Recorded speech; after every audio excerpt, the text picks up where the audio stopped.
హైదరాబాద్కి ఓఆర్ఆర్ అనేది మణిహారంలాగా ఉంటే ట్రిబుల్ ఆర్ అనేది మహాహారంలాగా కాబోతుంది.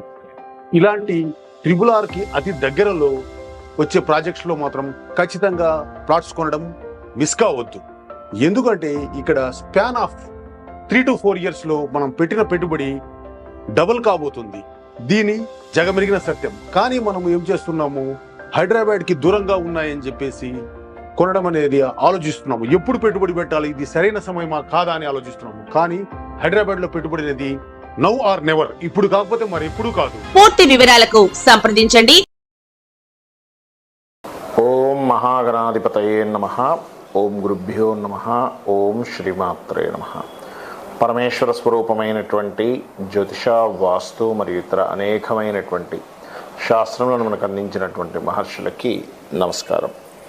హయగ్రీవ హయగ్రీవ హయగ్రీవేతి యో వధేత్తస్య నిస్సరతే వాణి జన్హుకన్యా ప్రవాహవత్. అరుణాం కరుణాతరంగితాక్షీం ధృతపాశాంకుశపుష్పబాణచాపాం అనిమాదిభిరావృతాం మయూకైః అహమిత్యేవ విభావయే భవానీం. శ్రీమాత్రే నమః. ప్రేక్షకులకి లలితాంబిక అమ్మవారి యొక్క అనుగ్రహం పరిపూర్ణంగా కలగాలని మనస్ఫూర్తిగా కోరుకుంటూ మనం ఈరోజు చెప్పుకోబోయేటువంటి టాపిక్ ఏమిటంటే, ఈ విశ్వాన్ని మొత్తం తన శక్తితో నడిపిస్తున్నటువంటి ఆ యొక్క అమ్మవారి నవరాత్రులు రాబోతున్నాయి. కాబట్టి మనకి ఈ నవరాత్రుల్లో చూడండి, చాలామంది అనేకమైనటువంటి బాధలు పడుతూ ఉన్నారు. ఉద్యోగం లేకనో, అనారోగ్యంతోనో, వివాహం అవ్వకనో, ఎంతో టాలెంట్ ఉండి కూడా పైకి రాలేకనో చూస్తూ ఉంటాం మనం. చాలామంది ఇళ్లలో ఎంతో టాలెంట్ ఉంటుంది, అంత టాలెంట్ ఉండి కూడా ఎందుకు పైకి రాలేకపోతున్నాడు ఆ వ్యక్తి, ఎందుకు ఎదగలేకపోతున్నాడు అని బాధేస్తూ ఉంటుంది. తల్లిదండ్రులకు కానీ, చూసే ఇంట్లో వాళ్ళకి కానీ, ఆ అబ్బాయికి అమ్మాయికి కావచ్చు. అందంగా ఉన్న పెళ్ళి అవ్వదు. ఎందుకు కారణాలు ఏమిటి అంటే, దీనికి మనకి శాస్త్రాలు చెప్పినటువంటిది ఏంటంటే, 1 పుణ్యం ఉండాలి, 2 పితృదేవతానుగ్రహం ఉండాలి, దేవతానుగ్రహం ఉండాలని చెప్పుకుంటూ ఉంటారు. మన పితృదేవతల గురించి మనం ఆల్రెడీ చెప్పుకున్నాం. మనం ఈరోజు చెప్పుకోబోయే టాపిక్ ఏమిటి అంటే, ఏ లగ్నం వారు లేదా ఏ రాశి వారు, లగ్నం తెలిస్తే లగ్నం నుంచి, లగ్నం తెలియని వారు రాశి నుంచి చూసుకోండి. పర్టికులర్గా ఈ నవరాత్రుల్లోని మరియు లైఫ్ లాంగ్ కూడా మీరు ఈ మంత్రాన్ని చేయడము, అమ్మవారిని ఈ రకంగా కనుక ఆరాధన కనుక చేసినట్లయితే ఖచ్చితంగా బాగుంటుంది. అయితే ఇక్కడ మీకు ఒక చిన్న విషయం చెప్తాను. ఏమిటది అంటే, మీ అందరూ అనిపించవచ్చు అదేమిటండి మరి మిగతా దేవీ దేవతలు అంటే ఒకటే గుర్తుపెట్టారు. ఒకే శక్తి. ఫస్ట్ ఈ కాన్సెప్ట్ మీరు మైండ్లో బాగా అర్థం చేసుకోండి. ఒకే శక్తి బ్రహ్మ, విష్ణు, రుద్ర రూపాల్లో ఉంది. ఒకే శక్తి సకల దేవతల్లోనే ఉంటూ నడిపిస్తుంది విశ్వాన్ని. ఆ ఒక్క విషయం మీరు కనుక గుర్తుపెట్టుకోగలిగితే, శివ కేశవులు వేరు కాదు అనేటువంటి భావన మీకు ముందు కలుగుతుంది. అయితే ఇప్పుడు నేను చెప్పబోయే అంశాలు ఏవైతే ఉన్నాయో, చెప్తుంది నేనైనప్పటికీ కూడా చెప్పింది సాక్షాత్ లలిత అమ్మవారిగా భావిస్తూ ఒక్కొక్క లగ్నం గురించి మరియు ఆఖరి వరకు మీరు వీడియో చూడండి. లగ్నము రాశి తెలియని వారు కూడా ఏం చేసుకోవాలో చెప్తాను, ఎటువంటి మంత్రం చేసుకోవాలో చెప్తాను. భక్తి శ్రద్ధలతో చేయండి. అమ్మవారి అనుగ్రహంతో మీకు ఖచ్చితంగా మీకున్నటువంటి సమస్యలు తీరుతాయి. మిథున లగ్నము, మిథున రాశి. మిథునం వారికి ఈ యొక్క నవరాత్రుల్లో లగ్నం కానివ్వండి, రాశి కానివ్వండి, ఆ రాశిలో ఉండే నక్షత్రాలు కానివ్వండి, ఇక్కడ ఏంటంటే మీరు ఈ నవరాత్రుల్లో అమ్మవారికి సంబంధించినటువంటి ఏవైతే సాధనలో దీక్ష తీసుకుని చేసేవాళ్ళు ఉంటారు, నార్మల్గా కూడా చేస్తూ ఉంటారు. పర్టికులర్గా ఉదయం, సాయంత్రం, మధ్యాహ్నం కూడా వీలైతే, లేదండి మధ్యాహ్నం ఆఫీస్లో ఉంటాను కదా, కుదరదు ఏదో వర్క్లో ఉంటామంటే పొద్దున్న సాయంత్రం చేయండి. ఏం చేయాలి, ఏ సాధన చేయాలి, మీరు అనుకునేటువంటివి ఏవైతే లలితాసహస్రం అన్నీ చదువుకోవచ్చు. కానీ పర్టికులర్ మంత్రం ఒకటి ఉంటుంది మీకు. లక్కీ ఒకటి ఏంటంటే, మీ పంచమ స్థానంలో 13వ తేదీ వరకు శుక్రుడు అక్కడే ఉంటున్నాడు.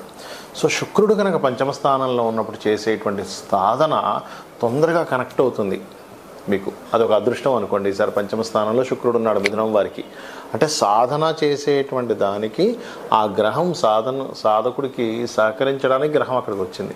కాబట్టి ఏంటి, అమ్మవారి ఆరాధన ఇంకా అద్భుతంగా పనిచేస్తుంది. ఏం చేయాలి, ఏ నామాన్ని స్మరించాలి అంటే, ఓం శ్రీమాత్రే నమః. మీరు ఇది గుర్తుపెట్టుకోండి, ఇంకేం అక్కర్లేదు. ఓం శ్రీమాత్రే నమః. కుంకుమ వేస్తూ చక్కగా శ్రీచక్రం ఉంటే శ్రీచక్రము, లేనట్లయితే పటం దగ్గర వేస్తూ చేయొచ్చు. అయితే ఇక్కడ మీరు దానం ఏమి ఇవ్వాలి, ఈ యొక్క 9 రోజులు కూడా చూసుకున్నట్లయితే కందులు అంటారు. కందులు దానంగా ఇవ్వండి. ఒకే బ్రాహ్మణుడికి ఇవ్వాలా, 9 గుళ్ళకి ఇవ్వాలి, మీ ఇష్టం, ఎలాగైనా చేయొచ్చు. 9 రోజులు మాత్రం దానం ఇవ్వండి నా మాట విని. లేదండి నాకంత స్తోమత లేదు, ఇంకేదైనా మార్గం లేదా అంటే మీకు దగ్గరలో గోశాల ఉందనుకోండి, చక్కగా మీరు ఏం చేస్తారంటే క్యారెట్స్ కానీ బీట్రూట్స్ లాంటివి కానీ తీసుకొని ఒక 2 క్యారెట్స్ తీసుకెళ్ళి గోవుకు తినిపించండి. ఎందుకంటే అందరికీ స్తోమత ఉండదు. రోజు కేజీ బావు కందులండి, ఎర్రబట్ట, మళ్ళీ దక్షిణ ఇవ్వాలి, నేను చాలా పేదవాడిని అంటూ ఉంటారు. ఏమి కంగారు పడకండి, మీ భక్తి ప్రధానం. అమ్మ నేను చేయలేకపోతున్నాను తల్లి, నేను ఇది ఇస్తాను, నేను ఈ గోవుకు తినిపిస్తాను, ఈ భావంతో ఉండండి. అదేవిధంగా లేదు ఏదైనా ఒక ఎర్ర జాకెట్ పట్టుంది, అది కూడా దానం ఇవ్వచ్చు మీరు. ఒకవేళ అంతగా చేయలేని నిజంగా దుర్భర స్థితిలో ఉన్నారు అనుకుంటే కనుక శ్రీమాత్రే నమః అనే మంత్రం మాత్రం మర్చిపోకండి. అలాగే అమ్మవారికి పాయసం నైవేద్యంగా పెడుతూ ఉండండి. రోజు కూడా ఎంతో కొంత పాయసం నైవేద్యంగా పెట్టండి. ఏమంటే పాయసం నైవేద్యం పెట్టలేను అంటే చాలామందికి ఒక్కొక్క వ్యక్తికి అనారోగ్య ఇబ్బంది ఉంటుంది, లేకపోతే ధన సంబంధించిన ఇబ్బంది ఉంటుంది, లేకపోతే ఒకటి మాత్రం నేను చెప్తాను, కుదరదు అని మాత్రం అనకండి దయచేసి. కుదరకపోవడం అంటే అన్నీ ఉండి నాకు కుదరదండి, మనం బోల్డంత టైం వేస్ట్ చేస్తూ ఉంటాం లైఫ్లో. కానీ దేవుడి గురించి మనం చేసేటప్పుడు కుదరదు అనుకోవడం ఎంత అవివేకం అనిపిస్తూ ఉంటుంది నాకు. కొన్ని సందర్భాలు నిజంగానే కుదరదు. ఎవరికి కుదరదు అంటే వేరే ఊర్లో ఉంటారు, లేకపోతే అక్కడ ఉండేటువంటి సిచ్యువేషన్ అక్కడ అసలు ఎటువంటి సదుపాయాలు ఉండవు. That is different case. కానీ అన్ని ఇంట్లో ఉన్నాయి, కానీ నేను మర్చిపోతున్నాను, ఇట్లాంటివి మాత్రం భగవంతుడి దగ్గర, పితృదేవత సంబంధించిన వాటి దగ్గర అలాంటి అశ్రద్ధ మాత్రం దయచేసి చేయవద్దు. ఎందుకంటే మనల్ని మనం ఉద్ధరించుకుంటున్నాం. ఎవరికోసమో మనం పని చేయట్లేదు, ఎవరికోసమో మనం పూజలు చేసుకోవట్లేదు, మన కోసం మనం పూజ చేసుకుంటున్నాం. కాబట్టి చేయండి. అలాగే మరొక విషయం ఏంటంటే తీపి పదార్థాలు ఏమైనా కూడా అమ్మవారికి నైవేద్యం పెట్టి దాన్ని మీరు ప్రసాదంగా స్వీకరించవచ్చు. అదేవిధంగా ఇక్కడ మరొక విషయం ఏంటంటే మీరు ఈ దానాన్ని 9 రోజులు 9 మందికి ఇవ్వచ్చు, లేదా వేరే ఒకే వ్యక్తికి కూడా 9 రోజులు కూడా ఇవ్వచ్చు.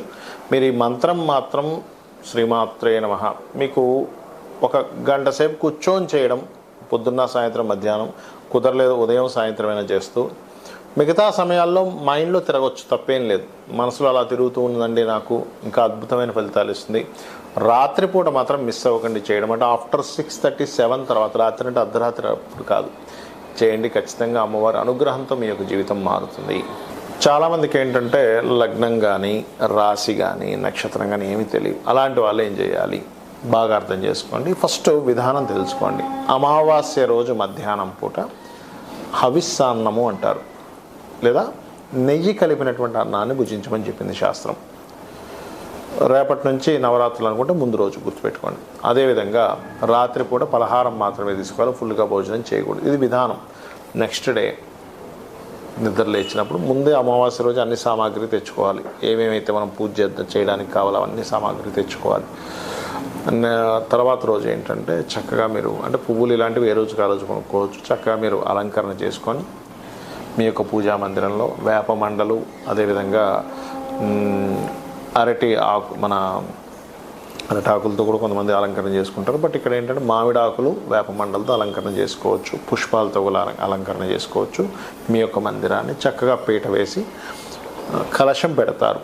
ఆ కలశం ఒకటి గుర్తుపెట్టుకోండి, కలశము పెట్టే ఆనవాయితీ మీకుంది లేదు అని కాదు, మీరు పెట్టాలనుకుంటే పెట్టండి, అందులో ఎటువంటి డౌట్ లేదు. ఎందుకంటే కలశం పెడితే మరింత అద్భుతం. కాకపోతే కలశం పెట్టినప్పుడు మీకు ఎటువంటి ఆటంకాలు వచ్చినా ఎక్కడా కూడా దాన్ని తీయకూడదు, గుర్తుపెట్టుకోండి. కంటిన్యూ చేయాలి, దాన్ని పురోహితుని పిలిపించైనా కంటిన్యూ చేయాలి. ఆ రకంగా కలశం పెట్టుకోండి. అదేవిధంగా కలశాన్ని దానం చేయాలని చెప్తుంది శాస్త్రం. 9 రోజుల తర్వాత ఆ కలశం మనమే అట్టు పెట్టుకోకూడదు, గుర్తుపెట్టుకోండి. అలాగే అందులో వేసేటువంటి వాటర్ గంగా యమున తీర్థ అయితే వేసుకోవచ్చు. అదేవిధంగా మన దగ్గర మామూలు నీళ్ళు ఉన్నాయి, గంగే యమునేచ అనుకుంటూ కూడా నీరు వేస్తే మంచిది. అందులోని మీరు కొంతమంది నవరత్నాలు వేస్తారు, కొంతమంది బంగారం ఉంగరాలు అవి వేసుకుంటారు, కాబట్టి అవి తీసేసేసుకోవచ్చు, అవి ఇవ్వాల్సిన అవసరం ఏం లేదు. 5 రకాల పత్రాలు కూడా వేయమని చెప్పారు. కొబ్బరికాయ పెట్టి కలశం పెట్టి దాని తర్వాత ఏదైతే వస్త్రం ఉంటుందో వస్త్రం మీద బియ్యం అది వేసి అమ్మవారి పటం కానీ విగ్రహం కానీ పెట్టడం, దానికి రోజు చీర మార్చుతూ ఉంటారు, రోజు మార్చాలి. అదేవిధంగా శ్రీచక్రం ఉంటే ఇంకా మరింత మంచిది. అలాగే మరొక విషయం ఏంటంటే ఇక్కడ గమనించండి, ఈ యొక్క నామాల్లో ముఖ్యంగా అంటే చూడండి, మనం ఇప్పటివరకు మీ లగ్నం ఏంటి, మీ రాశి ఏంటి, దాన్ని బట్టి నామం చేసుకోమని చెప్పాం. కానీ ఈ యొక్క అమ్మవారికి ఈ ఏవైతే మనం ఇప్పటివరకు అమర్చుకున్నామో అదేవిధంగా ధ్వజం కూడా పెట్టుకోమని చెప్పింది శాస్త్రం. పెట్టుకున్న తర్వాత మీరు మొత్తం లలిత సహస్రనామాలు చేసుకోవచ్చు. అదేవిధంగా మీరు లక్ష్మీ అష్టోత్తరం చేసుకోవచ్చు, దేవి కటకమాల ఉపదేశం అంటే చదవచ్చు, చండీ పారాయణం చేయొచ్చు, దుర్గా అష్టోత్తరం చదువుకోవచ్చు, ఏమైనా చేసుకోవచ్చు, గుర్తుపెట్టుకోండి. కాకపోతే భక్తి ప్రధానం ఇక్కడ. అంటే ఏమిటి, ఏదో చేయాలి, అబ్బా ఇంట్లో వాళ్ళు పోరుపడలేకపోతున్నానో, చేయకపోతే ఏదో నాకు ప్రమాదం జరుగుతుందేమో అనే భయంతోనో చేయకండి, భక్తితో చేయండి. ఒక చిన్నపిల్లవాడు ఉన్నాడు, మీకు ఒక అబ్బాయి అమ్మాయి ఉంది, ప్రేమతో చేస్తాం అబ్బాయికి అమ్మాయికి. ఏంటి, నా పిల్లవాడు, వీడికి పొద్దునే టిఫిన్ తినిపించాలి, స్నానం చేయించాలి, మంచి మంచి బట్టలు వేయాలి, కొత్త డ్రెస్ కనిపిస్తే మా పిల్లాడికి బాగుంటుంది. ఎట్లా చేస్తాం? అలా భగవంతుడికి చేయండి. అలా చేస్తూ మరొక విషయం ఏంటంటే, ఇక్కడ పలానా ప్రాబ్లం బట్టి కూడా నామం చేసుకోవచ్చు. అంటే అలాగా రక్షణ కావాలనుకుంటున్నాం, శ్రీమాత్రే నమః.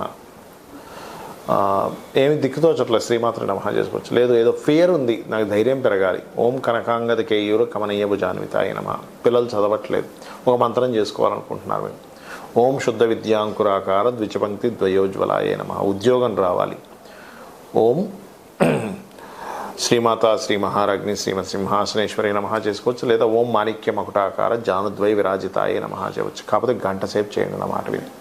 అదేవిధంగా మనసు బాలేదు, ఓం మనస్విని నమః.